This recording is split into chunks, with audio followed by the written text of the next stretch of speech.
Hello, community. So this time around, I want to talk about Nintendo's 73rd Shareholder Meeting Q&A. And there's a lot of interesting tidbits and news that we haven't had before from Nintendo, because Nintendo's pretty secret about most things.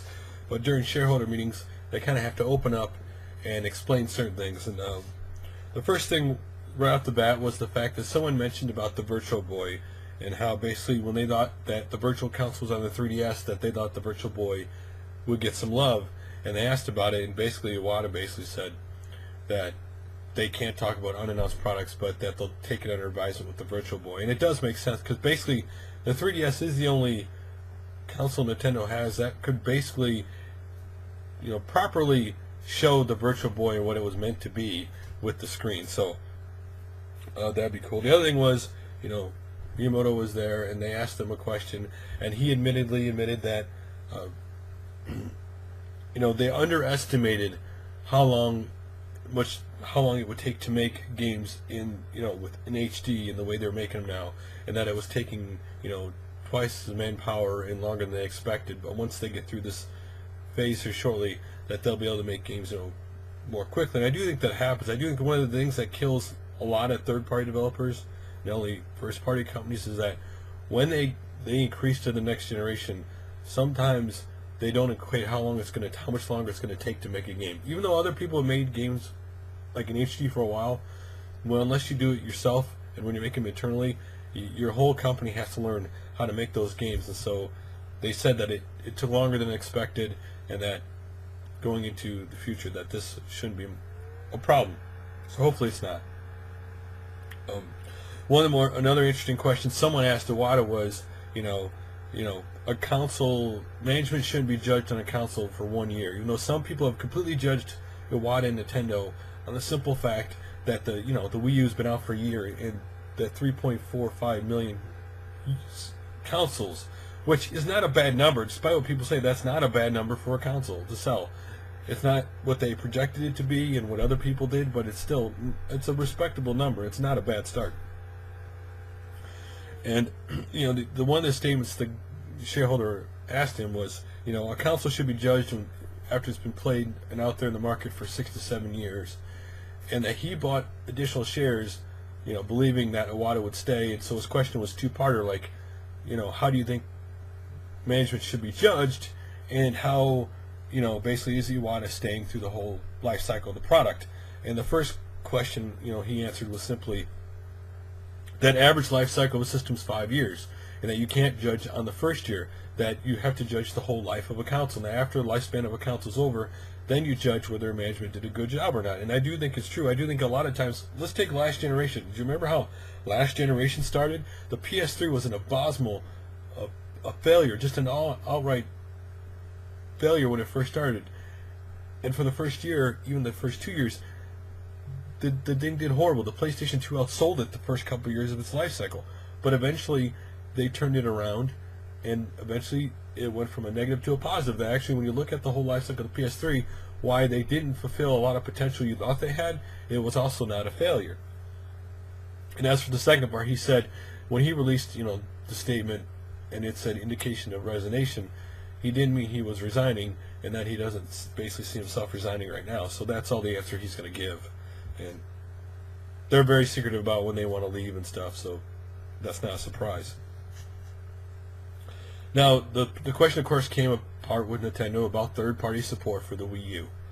Now, this is one of the things that always makes me laugh about people, that of any other video game company, Nintendo has to have all the third-party support or people freak out. Where if Sony and even Microsoft last generation did not start off with all third-party support, people were not freaking out like they are Nintendo right now. And personally, Iwata, who answered most of these questions, honestly said, you know what, not every company is going to join onto a system, and we got to make do with what we have. And that basically there are companies on board, and there are companies who are not on board. And the best way to solve this problem is for us to bring out first-party titles and third-party titles that we have right now, and to expand the base of the console, and so that, one, that they'll want to come here because there's a bigger base, and two, if they can show third-party can sell really well, then by next year, hopefully, this is resolved. Again, this is always going to be the thing with Nintendo. Every console, people are going to talk about third-party support. I know we all love to play our games on our favorite console, but if Nintendo can bring out the games that we want, and it increases the install base, they'll come to the console. That's as simple as that. The next thing was about the extraordinary loss they had of 2.84 billion yen in their earnings report, and basically this was due to lawsuits. Now, when it comes to lawsuits, any company that actually files extraordinary losses for this, they may not have won or lost yet, they have to take it as a loss, assuming that they're going to lose or the possible damage they're going to take. So basically this 2.84 billion, even though they lost the lawsuit right now, yen, which comes up to 30 million or something like that, when the lawsuit's actually finalized, they may not have to pay this money. So again, this may not long term be a loss, but they still have to take a loss as it's going to happen. The next thing they brought up was the Wii Vitality Sensor. One of the funniest things that people talk about, and it was interesting how Iwata decided how a product should be launched or not be launched, because basically right now the Vitality Sensor is not going to happen, and of course it hadn't happened during the Wii, so why would it happen now?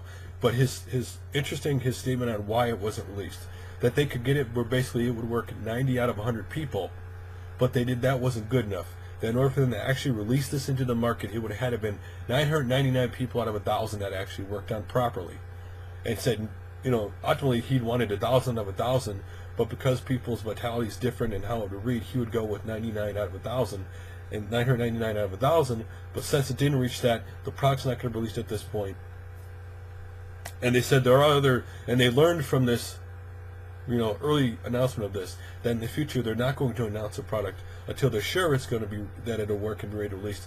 That way they don't hurt people's confidence or shareholder value. And also he said, it would hurt us to release this thing if it doesn't work, just because we said it would come out. Because basically, if it would hurt people's trust in us, and I do think that's true, that one thing Nintendo has over the other two companies is trust that their products will work and they're not going to be flaws in them. And the next thing that was brought up was that about Nintendo's earnings, and this is always a sketchy point. The point this person brought up for Nintendo was simply this: okay, in 2000 your sales levels were basically the same as it was now, and that even though you weren't king in the market and people perceived you not doing well, you still made money. How come didn't you make money now, despite the fact your earnings are basically the same sales level as they were, like 2007 when the GameCube was out? Around the GameCube level was out. And his point was quite simple. It's something that most people don't take account for. Because Nintendo is a Japanese company, they're held hostage to currency. And that back during the times 2001 when they were doing really good, that the currency level was 150 yen. Now that conversion level is, like last year was like 83, low 80s. So that even though the earnings were the same, the conversion level based from like U.S. sales they were showing made an impact. That basically currency made an impact. And the other point he brought about this, that, and I respect this comment, because they were talking about making cuts, some management cuts or personnel cuts to bring the earnings up, and his comment was probably one of the ones that made the most sense, that I wish more people would adopt. That that gaming cycles are a couple-year cycles. That you're going to have some cycles where you don't make money or sales go up and down.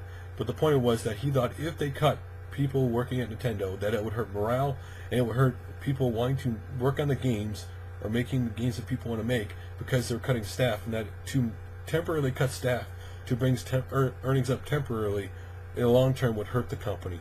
And I do agree with that if it's a temporary loss and that basically cutting the people ain't going to fix it. So, and be honest, if they start cutting people, if it does hurt morale, then people will leave the company and then they'll lose talent. So the next thing that was brought up was the Nintendo Web Framework. Now, Nintendo Web Framework was rather interesting, because when you think about Nintendo, everybody thinks they're old and they're rigid and they're not willing to move towards the future. The point of the Nintendo Web Framework was basically to allow platforms to be able to easily make their games, convert their games and make them to fit on the Wii U. The games be made easily on the Wii U. And the first taking that Nintendo has done on this was they showed the dedicated gaming, platform, which is basically the gaming system, like the Wii U, right? That's a very small development community, and that Unity's got a bigger group, and that the web platforms like HTML and Java and stuff have a much bigger developer group, and that right now they basically in agreement with Unity to bring those developers into their group, and that they can't handle like the tens of millions of developers that are in the web, but that in the future this web platform would allow, they're hoping to get all platforms to be able to easily make their games go to the Wii U. So it's more of a thing down the future, and also by doing this now, this also long term allows them to, once they get this in place, to make it easier to do it for their future consoles. So it makes a lot of sense as a company going forward. Now, this is one of the what you call silly questions, because you know there's no way they're going to answer this question, but they asked it anyway. One was about Nintendo's cafeteria and their food, which is just based on perception, and it was stupid. And Iwata basically answered it the best way you could. You know, some people like it, some people don't. You know, but the other one was is Nintendo planning any new undertakings other than manufacture and sale of entertainment products, such like video games, such like card games, that they're involved in? And basically Iwata said they're not going to mention new products, but they're going to say basically they don't want to spread themselves too thin, and right now they're happy where they're at, so that's what they're going to say. Now, Nintendo Direct came up because it came up about communication, and not only was it about communication about Nintendo Direct, but it was about the miscommunication from websites and journalism and that stuff. And basically, you know, Iwata's answer was simple, that basically, you know what, we can't control what the internet does and says.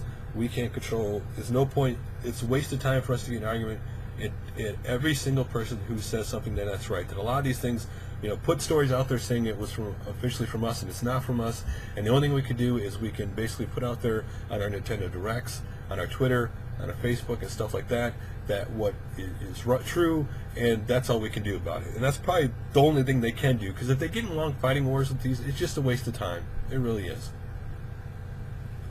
And the last thing I want to bring up about the shareholder meeting was shareholder value. That, of course, like all shareholder meetings, people are like, how are you going to return value to the shareholders? And this was interesting because, again, we don't really see, maybe not, it's just over here, but we don't really see the financial curtain of Nintendo very often.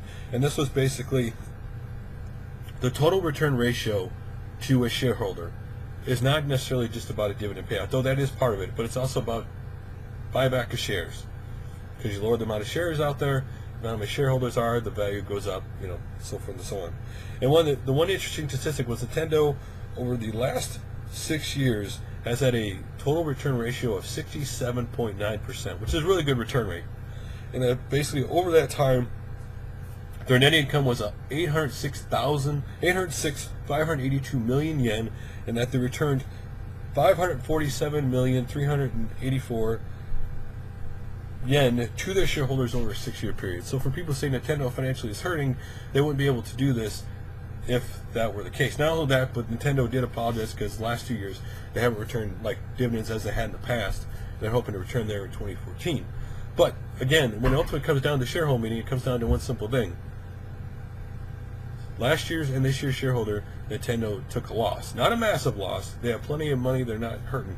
But they took a loss, and that basically next year they're hoping to get back to that. So I hope you guys liked some of the stuff that was in the shareholder meeting. Again, I found this stuff interesting, part of the meeting, and I'd love to talk to you guys soon for another video. But I'd love to hear your guys' thought about the shareholder meeting. I'll put a link to the actual Q&A below. And what did you think about the shareholder meeting and some of these things that they talked about? Did you agree with them? Did you disagree with them? I'd love to hear your guys' opinions. Talk to you again soon.